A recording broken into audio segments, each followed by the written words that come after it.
And so we're at the end, technically. Well, back then we didn't knew this was the end. It's the last episode of Agent Carter Season 2, the 18th episode in total, Hollywood ending. Again, this seriously not had any particular great titles if you ask me for this episode. So shit got real once again and Wilkes literally morbed the previous episode to its credits. So let's see how we picked up from that, shall we? Alright, start before the usual Marvel logo in 3, 2, 1, click. Might as well say for the recap, what the hell happened?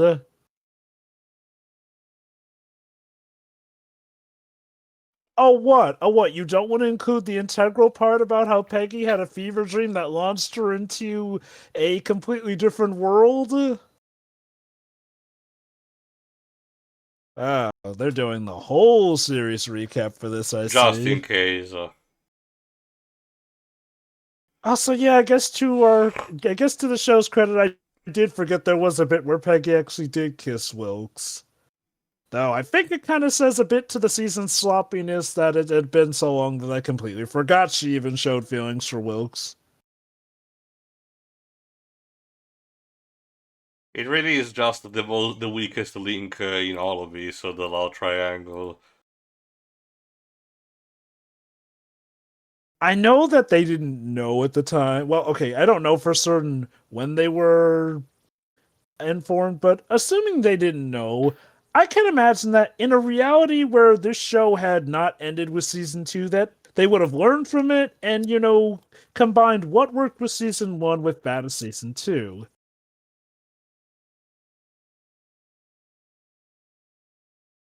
Oh, 60 seconds ago. What Okay. time is it?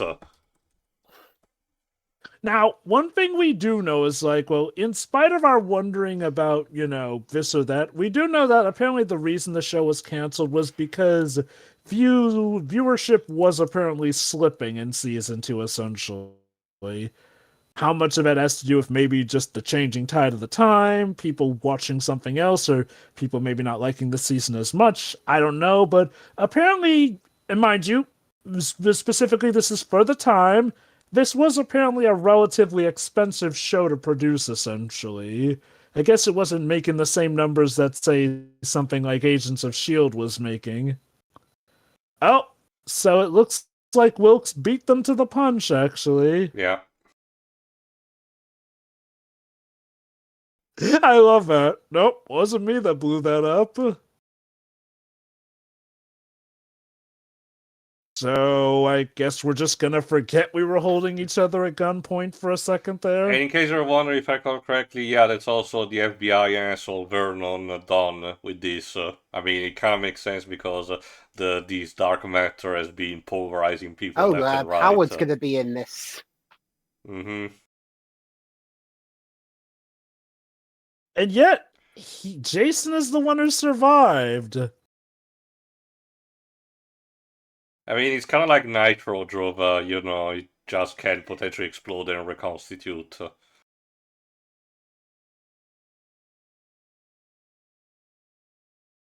So, Uh-oh. I guess he's. Uh-oh.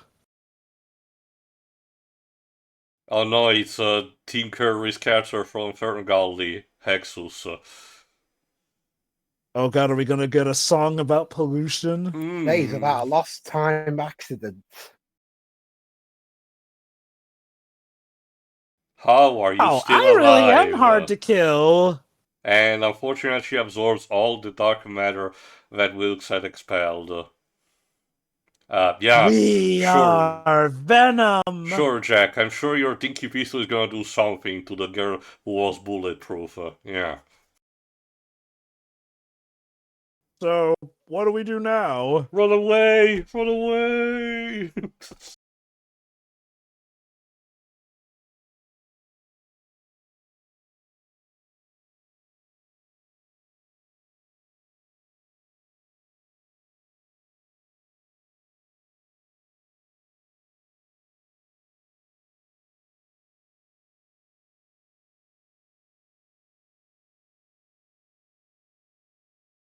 Okay then.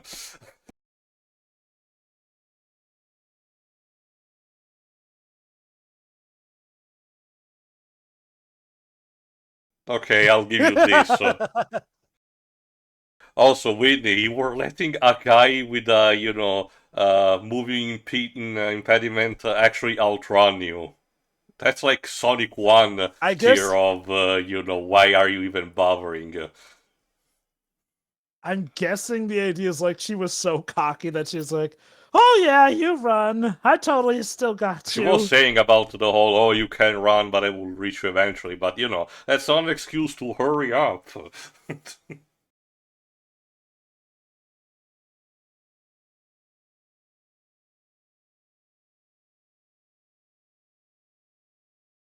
And so Vernon Masters' dynasty comes to an end. hmm I guess you can make the argument that that's the explanation why the FBI is not as oldish in the future. Yes, you can also make the argument by the time of the Ant-Man movies they still are a bit dickish, but it's a matter of perspective. From their point of view, Scott really was just a criminal.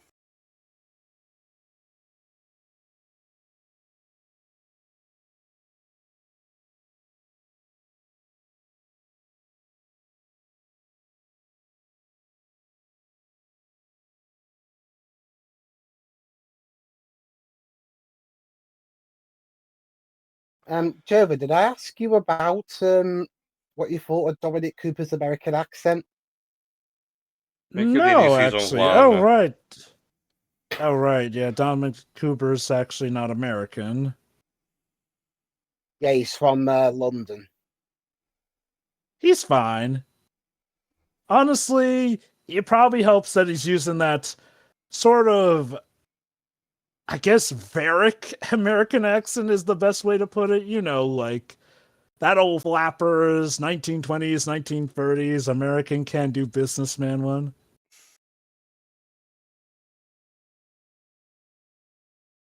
What, William? You're going to find Pepe Silvia with those.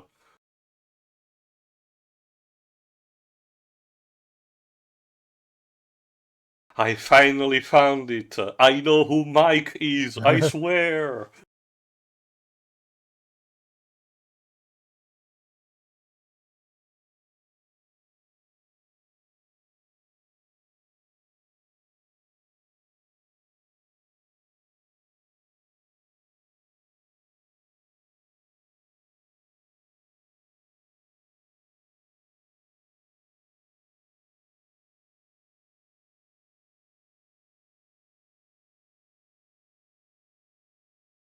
Don't touch me, motherfucker. Get out.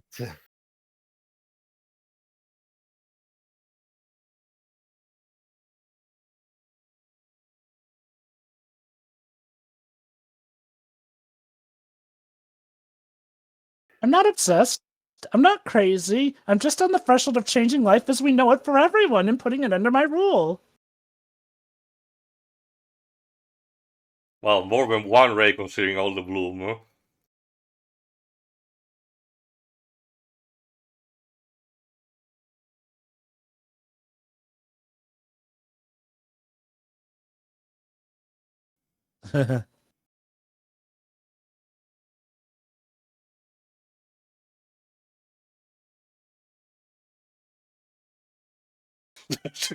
Grandma, no. Okay, nah.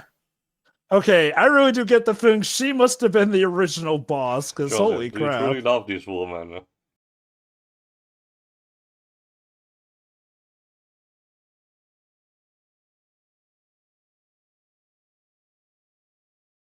Then he must make a deal with the devil. Oh god, Mephisto might show up, actually.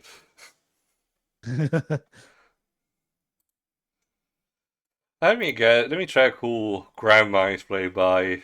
Nonna Manfredi. There you go. Tina D'Amico. Tina DeMarco. Maybe she is of Italian Yet. descent.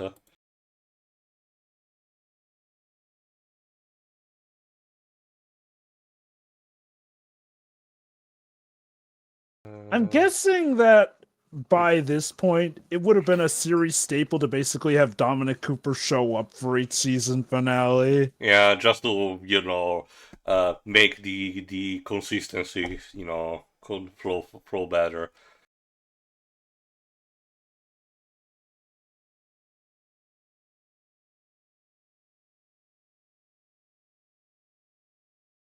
Tina DeMarco has been acting even to this day. She was in single episodes of stuff like NCIS and Lopez versus Lopez.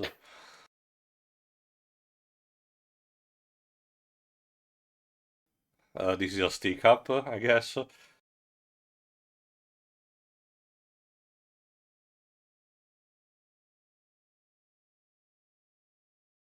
Jova? has she played like mafiosos or mafiasas before? Maybe just, Italian characters or Italian descent.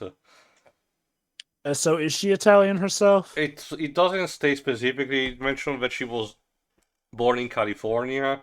I can tell also that her, Italian works for the most part, but there's a thick accent to it, as in English Okay. accent. Her father, a 1940s orchestra leader, played in the band of Xavier Cugat and Desi Arnaz. I don't know what that is. Her mother was an original Rosie of the Riveter, one of the young women recruited to make airplanes during World War II. Hmm. Also, where the hell have you been? I'm not sure I wanna know. He was busy You know building what? his You're right. movie, at the beginning of the season, but From what I understand, I think Dominic Cooper, I don't know how big he was, but again, I'm guessing given that this was a highly budgeted show, I'm guessing Dominic Cooper was rather expensive. As to where Howard Stark's been, apparently, again, he's got stuff involving movies, which, funnily enough, we will actually see a culmination of this in What If and season Civil War to 3. an extent. Also, that term that Howard used to describe Johnny means sweet mouth, or beautiful mouth. So it turns out that this gangster really does truly love her and wants to help I her. mean, it was pretty clear from the beginning that he was massively simping for her. It's just that recently he's having some second thoughts. And you know something's wrong when the literal mafioso is thinking maybe we're being a little too extreme. Damn. He wants them to fix her. You better hope she doesn't catch wind or she'll fix you in the worst way possible. Same way she fixed her husband. A consistent, character flaw of Whitney, particularly for as noticeable in this season, is that she's letting the people that she's having a relationship with scheming behind her back to plot her demise, because I her guess husband part was of doing it that too. I guess part of it is that she's gotten so cocky because every situation she's been in, she's been able to get out of thanks to her powers. And I think it's also part of her kind of being, truly new to the criminal gang. Not to say she never did anything underhanded before, but this is like the first few times she's getting her own hands dirty in the matter. Oh boy. Wow, she really is gonna find Pepe Silvia, or as I said, who really Mike is.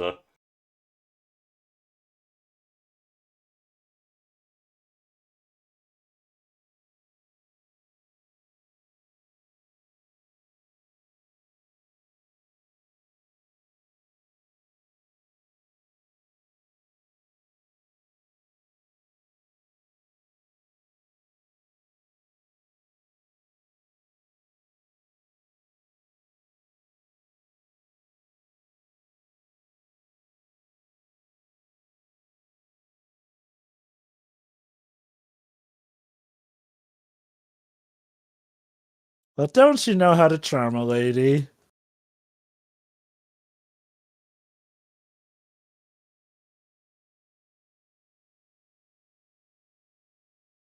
Of course, if you're lying to me, I'm going to gobble you down and leave not a single speck behind.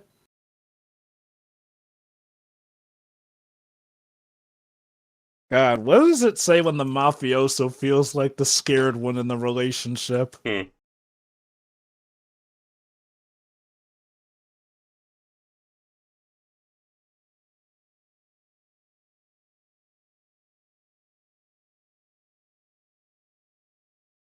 He's having one of his goons play the patsy.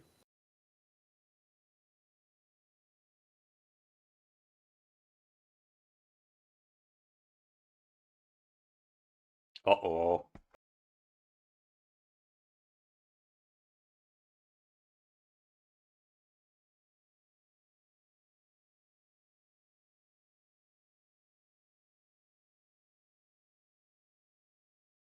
Orgoon probably has no idea what's going on. I do wonder, really, if they genuinely wanted to have this guy turn out to be Hammerhead. At least that was the plan for the future. Because he starts to showcase a bit of an attitude and possibly the facial expression help with the forehead.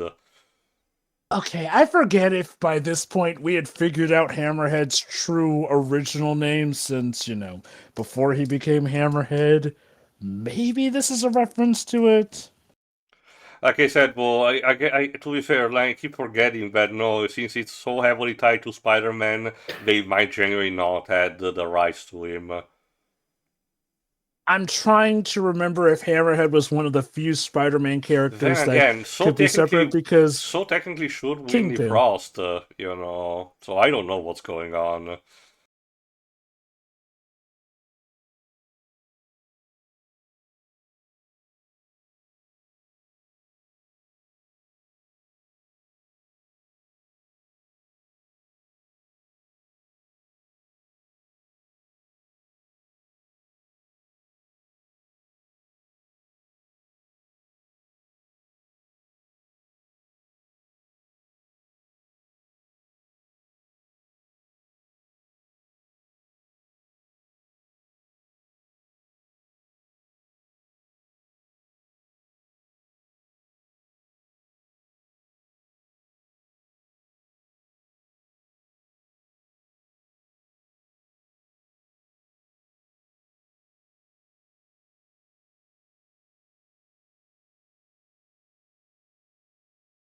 Uh-oh.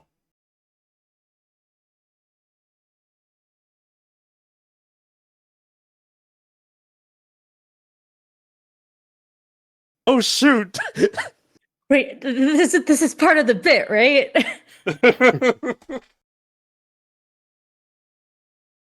Oops. This did not go how anyone expected this would go. Oh no.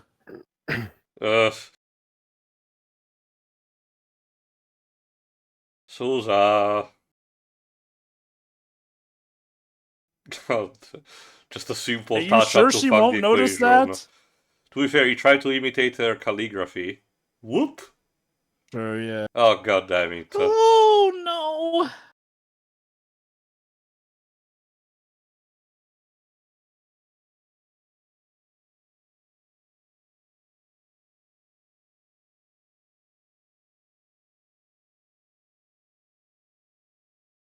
I'm sure it's fine.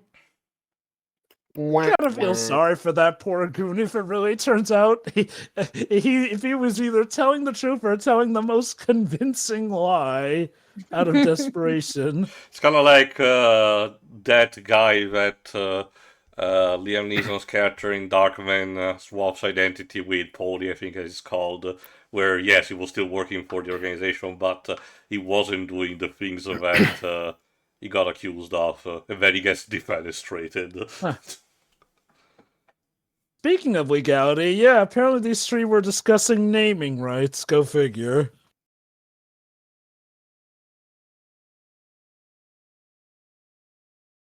Howard, no. Now, like we've Maybe they match mentioned, his freak.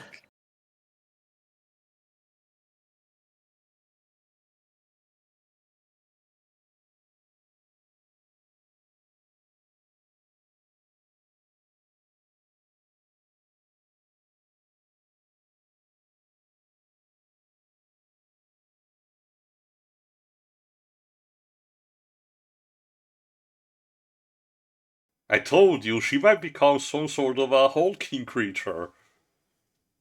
Do we own the rights to that yet? Well, they certainly can use... Okay, to be fair, I guess gamma rays are a public domain kind of thing.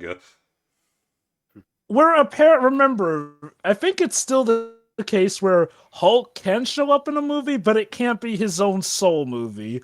Although apparently is true, his because villains can be used for other hero Well, movies. the Luke Cage series does have a flashback of the Incredible Hulk, if I recall correctly.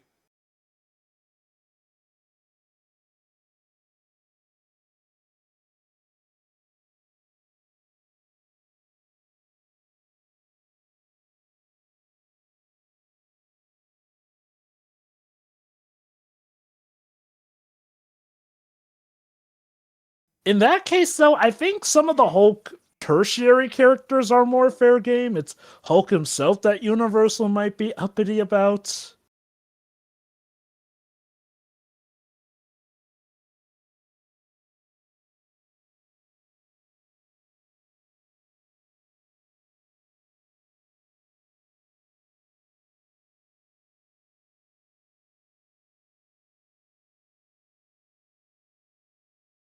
Actually, I want to apologize about the kiss.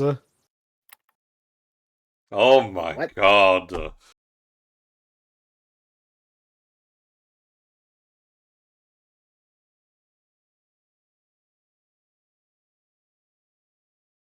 Right, yes. I swear to God, is this gonna... Well, okay. Thank you it for probably wasting can't like end 30 with- seconds of our time for that. I swear to God, if the show ends on a cliffhanger between her trying to pick between the two... The It's- thing is, I would, as stupid as this plotline is, I would rather her pick someone than her decide, oh, you know what, neither of you, because that would be a total waste of the time spent Imagine, on it. really imagine if would something be a like a waste. imagine if something like a Nintendo game will do that.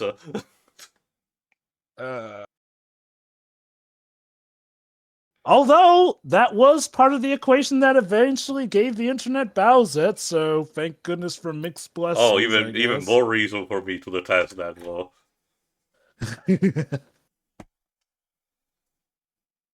Isn't that usually my job, ma'am? Sorry, Jarvis. You had some stuff to do in this season, but you're standing in Peggy screen time. Look at that! Thompson is once again learning. It's like you've had your trauma arc, now go away.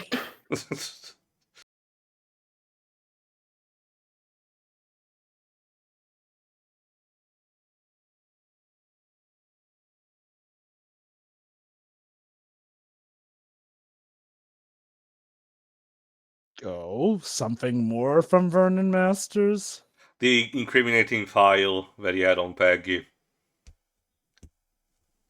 Remember, Deleted. the black lines can be read with a special lens. It's a special type of ink. They had Oh, bug. Yeah, remember, they had showcased these object before. Wait a minute. But if there's a bug here... It's more like of a key.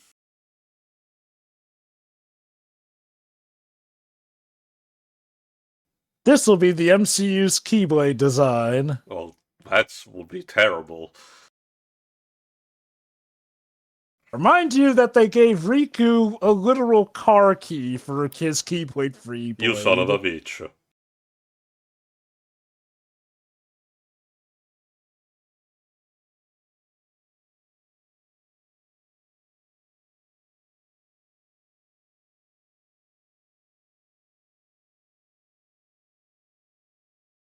Alright, so who's gonna get sucked in during the climax?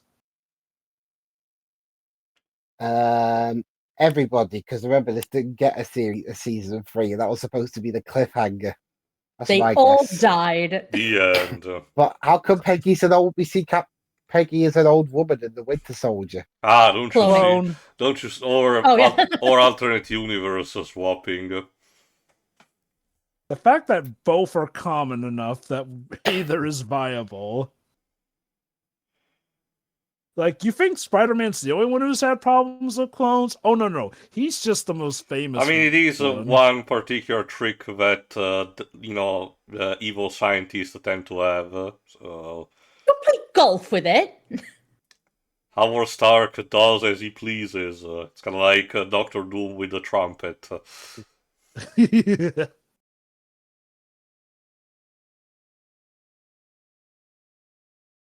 I would like to remind that in the Ultimate Universe, Reed Richards sending objects similar to golf ball in alternate dimension caused a mold to also almost exterminate an alternate universe. How fitting of the man who eventually becomes the Maker. Said Maker who kind of ended up... Well, okay, he did get rid of evil Tony Stark in the main universe. God, that's its own plot.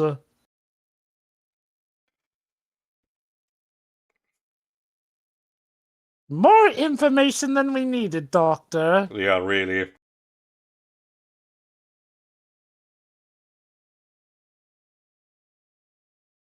What?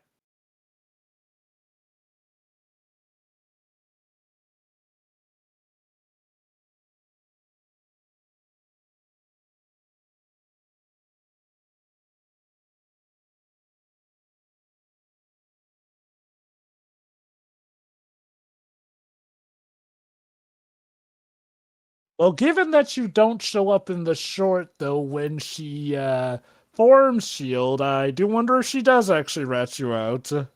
You'll see.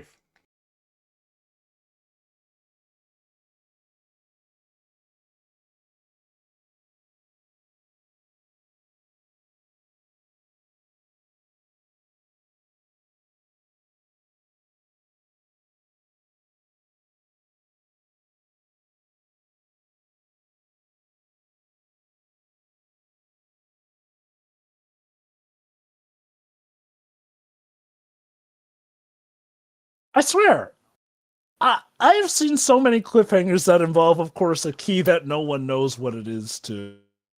It's a common type of, mystery. Uh-oh. How did she appear out of nowhere like Teleports that? behind you.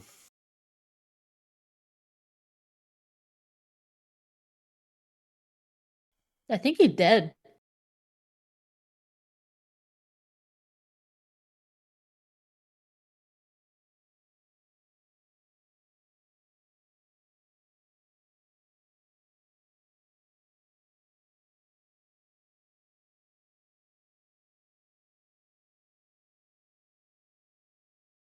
Oh, my precious.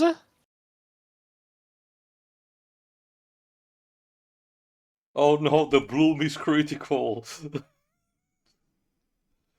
Your face is a little, Yeah, you got something. Oh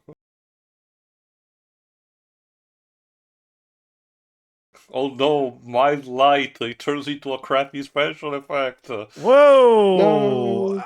I mean, the effects have been, for the most part, good, so That yeah, was that just- one's a bit uncanny. That was just, we have to finish this.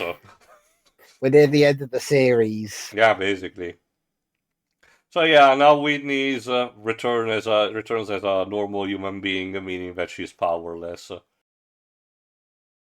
At the bright side, at least your face looks fun.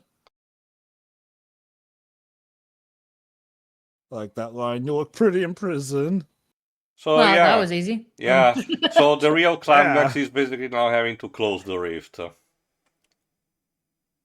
That's kind of a shame that we couldn't have had a fight with her. Now, to be fair, Oops. we really did not have at this point any way for them to have an epic fight. The closest I would say would have been Dr. Wilkes having to go on a absorbing match with her, but even that probably wouldn't have been that stimulating.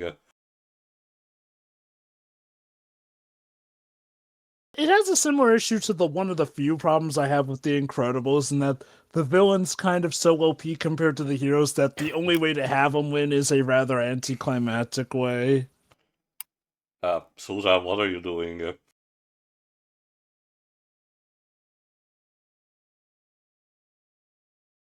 the hell do you think you're going to accomplish in there? He doesn't actually want to get in there, but I think want to shut down the machine under it. Fair enough, and I guess that's just in case he gets sucked in. Man, 1940s fireman hoses really are resistant. Oh yeah, of course it's a crank. Pop goes the dark matter, I guess.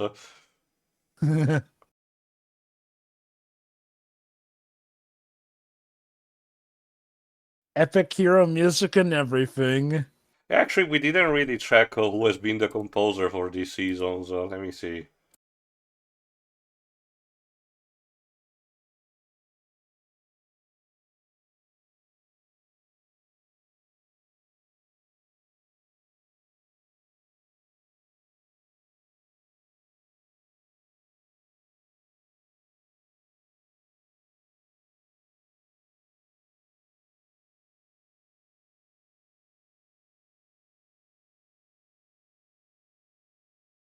Christopher Leonard.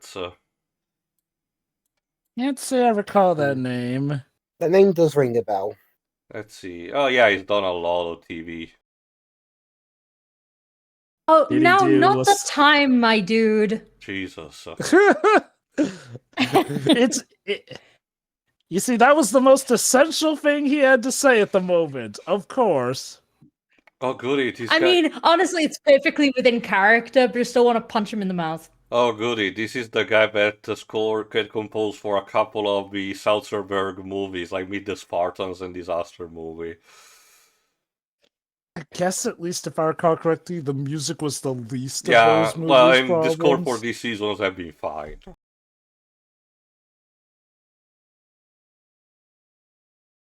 Of course, the way to solve it is with an explosion. Who let Michael Bay in the writing room? Well, it is in Hollywood, baby. The only thing that's missing is the magic hour shot. We already had the whole the United States, military forces are great. So we're Jarvis, basically what going are to you solve doing? this.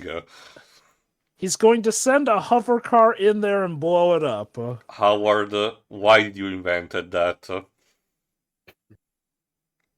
Well, I thought it would be useful. I guess Well- it is. And it looks like it was. There we go. So the plot was essentially solved by us blowing up Howard Stark's hover car. Okay.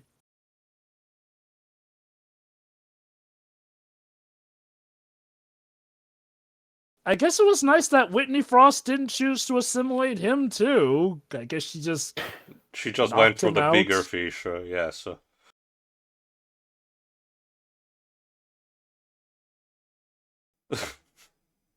Yeah, you know what? That's Mood.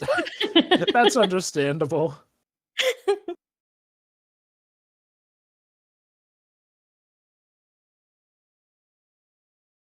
Oh, don't worry. Tea time. It can get worse. I'm sure Zero Matter will be used responsibly by agents of S.H.I.E.L.D. in the future. And I mean, look at the bright side. Dr. Wilkes did not actually die when, the season tintillated on the question if he was going to or not. Yeah, no. Yeah, we pretty much managed to have the whole main cast survive intact this time. Congratulations. Congratulations. Tough. Leave. Remove your presence post haste.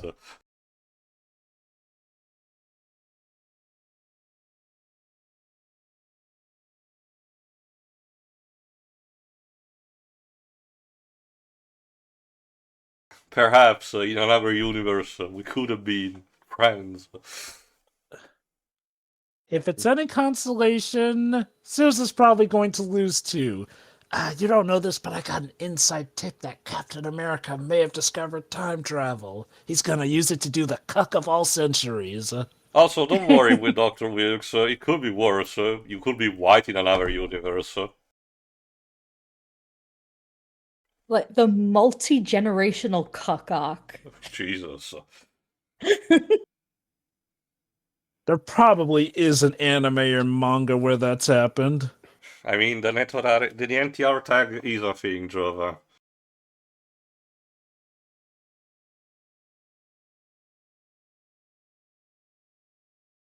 And hey, look at that. Jarvis' wife is also, better now. As fine as she could be, despite everything. Yeah.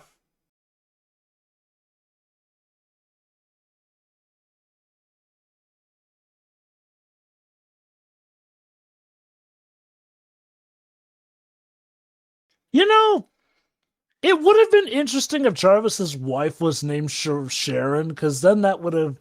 Oh, wait, never mind. Sharon's Peggy's niece. Mm-hmm.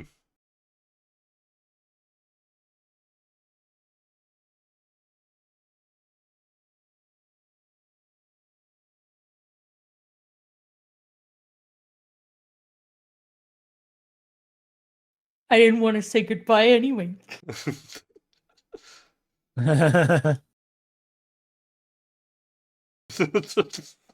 Oh god! Yay, we're finished with this. We're gonna get our Just rolling paychecks. out there with new life. So Hey, let's see what Whitney. happened to Whitney.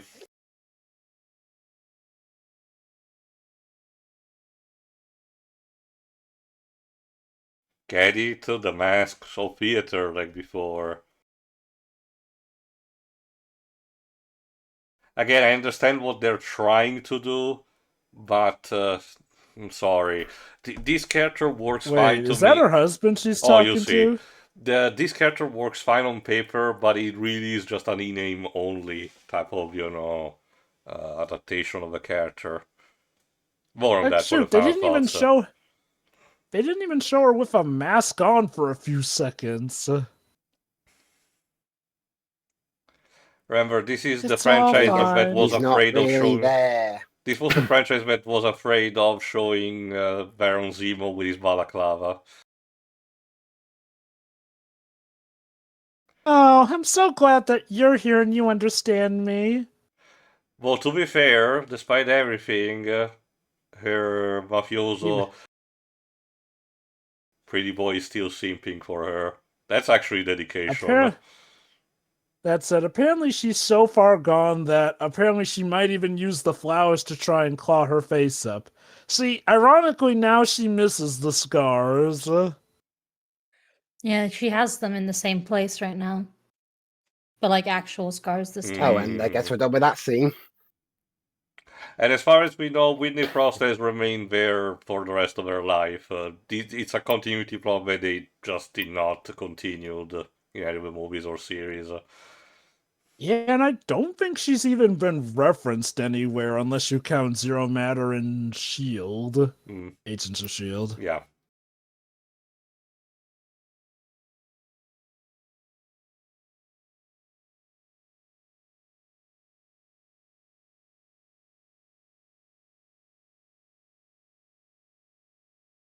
Of course I have to return to New York for my third season.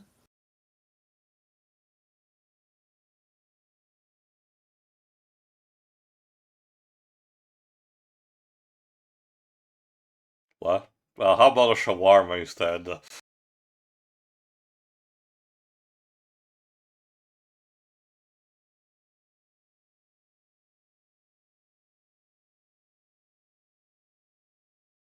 A season 3. Yes. You know what's the really damnedest don't- thing of all?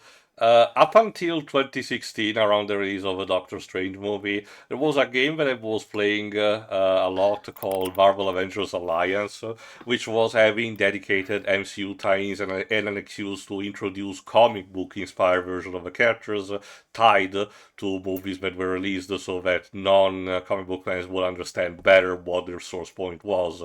But they never did anything with Peggy. While they easily could have.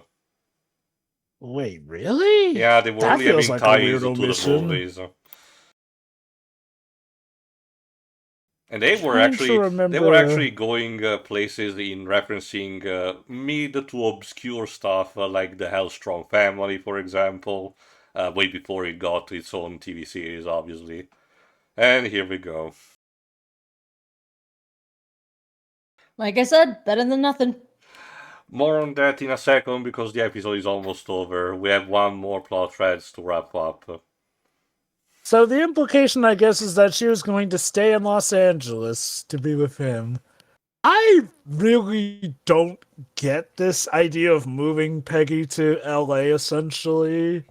I mean, it's not like Especially there were because it other was heroes she tied would to- overlap with. Like, It was also tied to the producers preferring to just, keep in locations that they were shooting more than anything.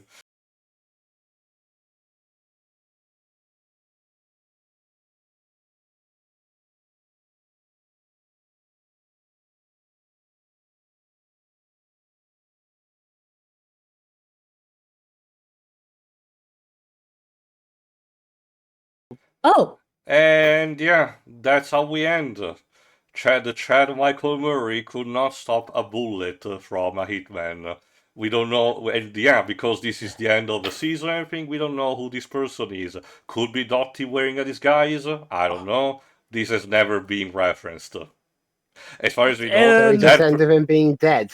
that person that took that file of Agent Carter, it's a plot point that has gone nowhere. Now, what actually has happened is that in the final season of Agents of S.H.I.E.L.D., because of timey-wimey shenanigans, Agent Sousa has been time displaced from this moment, roughly, into the Agents of S.H.I.E.L.D. present. And we do know, thanks to his declaration, that he doesn't have much of a problem helping them, because by his own admission, after a few months, after the end of the season, him and Peggy broke up. oh, They yes, broke very up convenient. off screen, and you can kind of tell that it was just a plot point made hastily to justify the retcons that are going to happen in Endgame, and as an answer to this. So just to get in order, Dottie is still at large and hasn't been referenced yet. The killer of Jack Thompson is still also at large with the file but hasn't gone anywhere. And the one plot point that they wrapped up, Sousa and Peggy getting together, wasn't done off screen in between seasons. Brilliant. We hope you enjoyed No Wow. Moral Theater. wow. I guess at the very least, Sousa gets. Yeah, he gets a I new don't know love. if I can He even gets call a it veteran, he but gets a new love interest in Agents of S.H.I.E.L.D., I remember that. And yeah, like I said, to be fair, it does match up more with what Peg eventually ends up, being with Steve once he returns in Endgame. It's also worth noting the timing IRL. Like, again, right after this, we got to know that the show was cancelled, so no season 3, even though clearly they were really setting up for that. And to add salt into the wound, they in-universe killed the character of Peggy in Civil War, which was released not too long after this. So it was kind of clear the message of the MCU doesn't want to care anymore about Peggy. which is funny because then Endgame brought her back, which does make me okay. Granted, I attribute that to them not expecting at the time that Captain America's actor would have won it out, and I think when he did win out, that's how they decided to write him out, which they may or may not be going back on. We'll see how Avengers Doomsday turns out and whatnot. I'm guessing Sousa's appearance and, again, him later getting to come to the present with the Agents of S.H.I.E.L.D. in Season 7, which, mind you, came out in 2020, so yeah, that was a year after an Endgame. I'm guessing that was them just throwing the poor man a bone, essentially. I do find it weird that they didn't use Agents of S.H.I.E.L.D. to wrap up a lot of these plot points, though, since, again, Agents of S.H.I.E.L.D. did kind of go hand in hand with Agent Carter. Anyway, final thoughts for this, Lives. I think the series overall was solid enough. There were some weird moments scattered throughout, but I think the cast overall do a good job holding everything together, even if the scripts don't 100% of the time. The effects are solid enough, except when they aren't, like in this episode. I guess the budget was running low. The music's solid enough. I mean, it at least looks like a solidly budgeted TV show, because some TV shows have a bigger budget and look worse than this. Do you believe that, the love triangle was too much padding, potentially? I mean, I don't like love triangles anyway, so. Mm-hmm. What did you think about this season compared to, say, Season 1? I don't know, I kind of prefer the more, for lack of a better term, grittier New York setting as opposed to really, really squeaky clean looking Los Angeles. But yeah, overall, it is a bit of a shame that the series didn't continue after this. I would have been interested to see how they would handle, that one of the main characters being dead in the third season. Not to But we never mention got the that, so. incriminating file that really probably was going to be used as leverage against Peggy. The file died on the way back to its home planet. Well, if anything, this shows that whoever heads the SSR in New York is cursed. Because remember, the original chief died because he sacrificed himself to save the office from an explosion in Season 1. And now that Chad Michael Murray is dead, My best guess is that season 3 would have probably been the season where Peggy finally has to assume her role as, at the very least, the head of the New York SSR office, which would have then led into her becoming like the head of S.H.I.E.L.D. And then she dies. Plot twist. She dies midway through season 3, and the Peggy we saw in Winter Soldier was just her twin sister pretending to be her or something. You joke, but that has legit been a plot point in several comic book retcons, so This is the same universe with which Nick Fury pretty seriously said about the last time he trusted somebody he lost an eye. Turned out it was just some alien that looks like a cat scratching his eye. all in due time, Dwibs. We'll get to that. Anyway, anything else? Nah, that's it, really. Solid enough. Alright, Shiroi. Go on. Oh boy, this was a mixed bag. I really enjoyed season 1, so I was looking forward to watching this season, but it was very rocky. It had its moments, particularly in the early second half of this, but more of the comedy falls flat. The love triangle is terrible. And like they didn't totally waste our time based on what I said earlier, but damn, I wish it didn't exist. Because there was some romance in the first season, but like it wasn't like this. I don't understand why they couldn't have just not had a love triangle and just kept it within the same line as what they had in the first place. But It's like, for some reason, writers seem to think that we like to see the will they won't they stretched out arbitrarily. the thing is, a lot of general audiences actually do. That's why. Yeah, Rachel and Ross, the famous one. Yeah. I know the one in Star Versus ended up pissing everybody off, but I never Yes, finished it that did. show, so the acting is not the problem with this. Like, it's still really good here.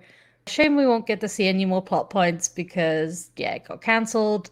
Yeah, I think that's it. Unfortunately, this really fell flat for me. Alright, Alas. I'll go next. Like I already mentioned throughout the season, all my problems with it, but it clearly overall is a step down despite trying to elevate things a bit more by introducing some of the more fantastical stuff from the comic book. And there is some stuff to like referencing some, obscure Marvel characters that these days have been forgotten, like Kid Colt. That's a nice gesture. But to for every bit like that, there is an equal one that instead drags it down, like having Whitney Frost being pretty much being in Madame Masque in name only. Like I said, as a original character on its own, this would have not been too bad. But this has the same vibes of when Frank Miller wrote All-Star Batman and Robin and made the Joker intentionally never smiling with a dragon Yakuza tattoo on his back and being super serious and say that it wasn't funny. Yes, you can make the argument it's an alternate version of the character, but at that point, you might want to question if you're trying to intentionally piss people off that like the original, you know. Especially if you don't have too much of a direction. Here they clearly did. They wanted to balance things out, reference the Madame Masque with the theater thing. But I'm sorry, it's just not there. It really reeks of the whole MCU almost feeling ashamed of wanting to adapt stuff from the comics and having to skirt around the issues. And I'm sorry, that is just not great. But of course, the biggest issue of all is the love triangle. We really just wasted time over and over and over again for nothing, for something that meant nothing, even back then. Even if I did not knew about the whole thing of Peggy and Sousa breaking up and eventually Steve finding her again, I would still say this was a waste of time. Because yes, it has a conclusion as stated, but I saw did not care almost at every single step of the way. And part of me will say poor girl that the fiance that Sousa had, but to be fair, she made a point, as I said, that she was not going to listen to reason. It's just a shame that in the end she got proven right of what she was suspecting Sousa and everything. So that's kind of sad in hindsight.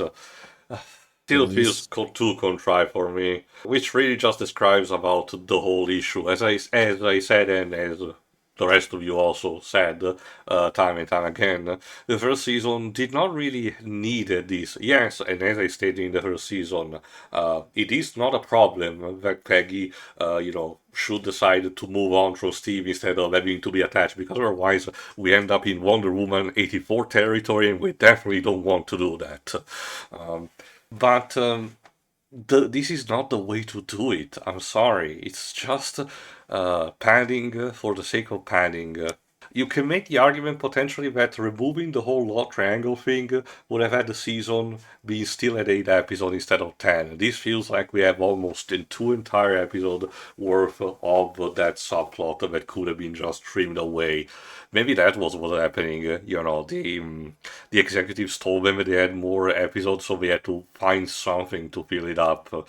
And again, it's not even the only problem, because we also have the problem with the tone, particularly towards the beginning, but sprinkled throughout. Occasionally, the show just has a brain fart, a neuron pops up, and it forgets its place and decides to like either have a laugh in an inappropriate moment.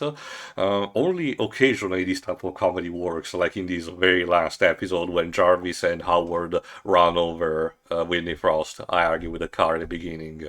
Well, to be fair, Title Hour was also the fucking flamingo at the beginning, and almost every scene with it was equally a waste of time for how annoying it was. No, really. This really feels like it should have just stick to its golden age roots. And yes, those comics did too have some silliness to them, some Title the Fantastical. But I don't know, I think that this compromise that they did for this one just did not work out. And maybe that was the reason why it got cancelled ultimately. Who knows?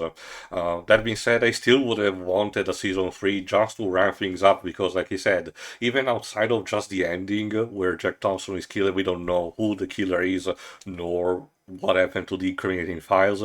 Dottie Underwood just disappeared at the end of episode 7 and hasn't been seen since. I was hoping that the Black Widow movie would have given at least a nod to that, but no, she hasn't really been referenced, unfortunately. So I did like, however, again, some other things like the dynamic between Jarvis and his wife, her receiving this specific wound might feel a bit too gratuitous and just a remnant of the whole woman in refrigerator tropes. But I argue the show handles it decently enough. It could have been so much worse, if you ask me. It still might feel a bit too gratuitous, but there was at least some thought put into it rather than just wanting to be sadistic or having the character of Jarvis' wife existing just for that purpose. But no, she really does feel more like of a character as a result. Could have been done better still, obviously, but for what it was, I'm gonna take what I can get. They're a nice couple, and the fact that she's alive, like, is it only Mhm. fridging if she is dead? Or The specific idea that Gail Simone had was not necessarily just killing, but the idea of something happened to a woman that the protagonist, a male character, is not necessarily in a relationship with, but is connected to some fashion, like say Aunt May for Spider-Man, and is used. Or Barbara Gordon in The Killing Joke. Yeah, and is used as just basically a plot point to motivate said male character into action via proxy. Like I said, it is mostly common, mostly with women comics, but I had my fair share of problems when movies and especially video games tend to be very cheap and try to do that with children, like at the beginning of The Last of Us. But that is to say, as stated, I like the dynamic between Jarvis and his wife. The show really nailed the idea of these two loving each other, and to quelch, potential people who were going to ship Peggy with Jarvis. That's a good way to, handle this. Which is more frustrating because this tells me that these writers know how to handle a love type of subplot, and yet they fucked up so much with the love triangle. Like I We're said, absolutely certain that love triangle wasn't executively mandated or to some crap like that. possible. Well, as we know, recently Kevin Feige has done questionable decisions, so I wouldn't be too surprised if these were still part of the growing pains between season 2 and 3. Who knows? But again, that's just speculation. Again, one step forward, at least two backward.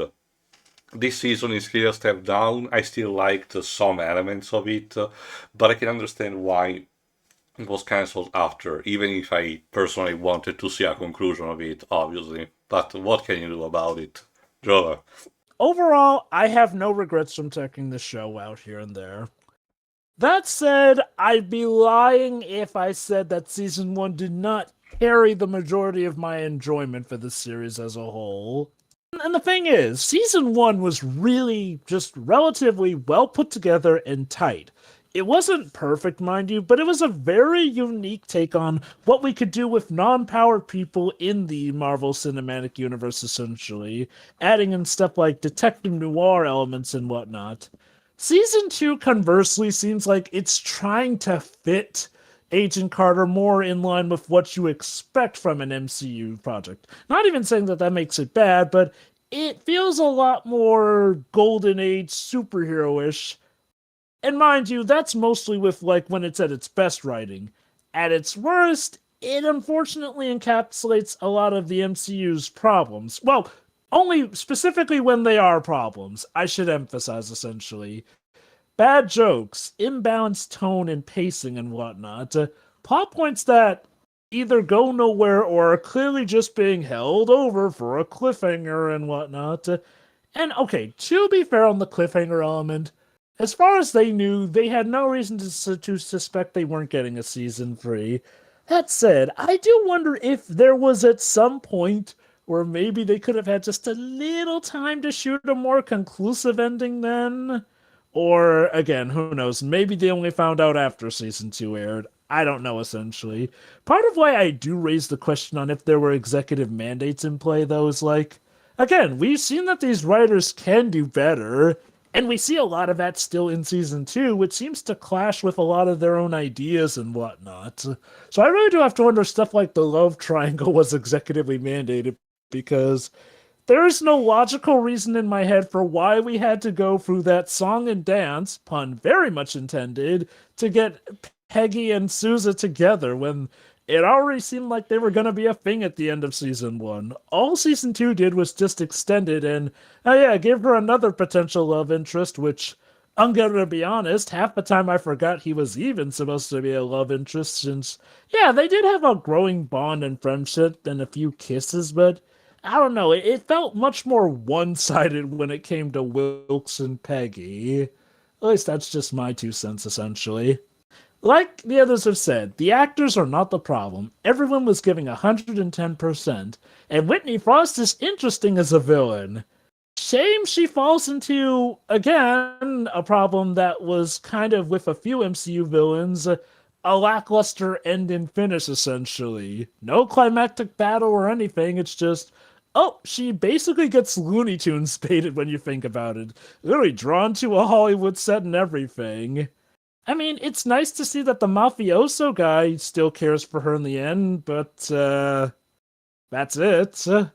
Like, there's an interesting plot point about how she wants the scars back, but, again, that's it. Like, I don't even know if they were planning to bring her back for a third season. Though, okay, I do wonder if maybe the idea was gonna be that because she kept clawing her face, then she needed to wear the mask, which, Possible. again, that would be another MCU staple, essentially. Oh, the villain's not going to look like how they do until this later movie, essentially, and whatnot.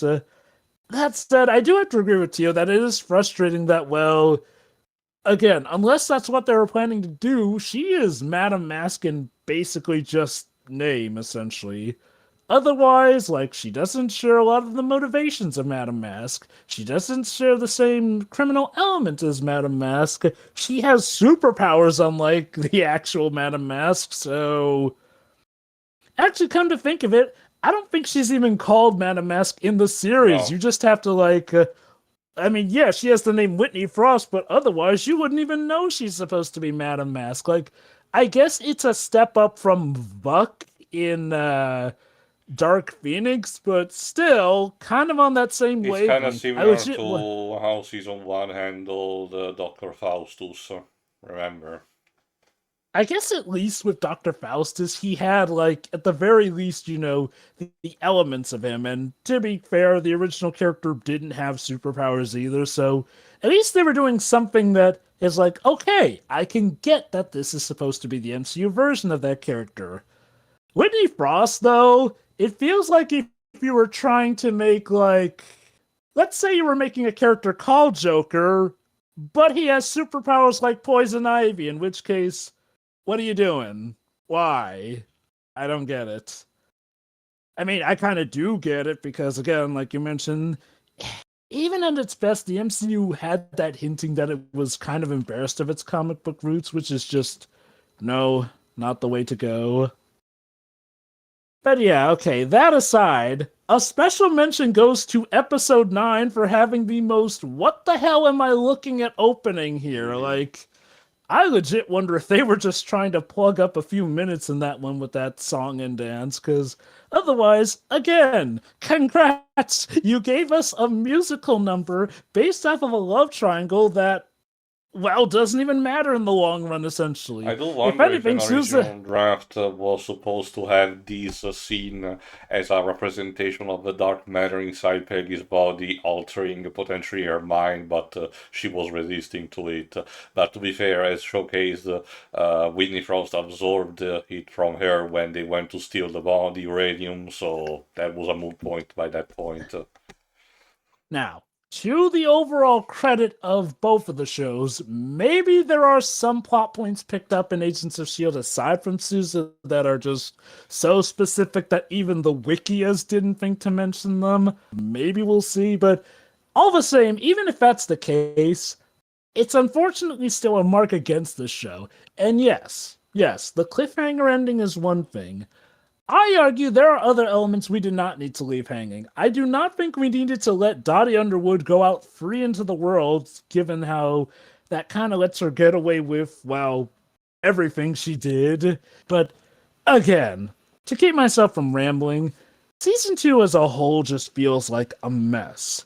Mind you, I think it's a relatively beautiful mess in the sense that I could honestly watch this, essentially, and probably enjoy the good parts enough, but I just don't feel the super need to. Like, honestly, you could just watch Season 1, and I think you'll relatively have a good enough closer, essentially. Like, watch Season 1, assume that the Peggy Carter short is pretty much taking place after that series, since that shows her forming S.H.I.E.L.D. and whatnot, and you're good. Only watch Season 2 if you're a really big fan of the series, essentially. Otherwise, you will really feel like you just wasted your time, unfortunately. It's not even just the fault of the series itself, it's the fact that the MCU kind of more or less decided, yeah, no, we're not going there. Sorry, break up. Alas. But you know what? Again, what a good start it had with Season 1. Overall, I do feel like Agent Carter was a worthy project in its own right here and there. And I do think that had this been a thing in, like, say, the Disney Plus era, I do think it would have at least gotten a third season to cap things off by that point. Well, I'm sure people it may have just been born a long time about it. All right, well, that was Agent Carter. What a wild ride and a way to finally return to our MCU project. And I'm not sure what will come quite next, folks, but we'll see you next on the Marvel Cinematic Universe. See ya. Ta-ta.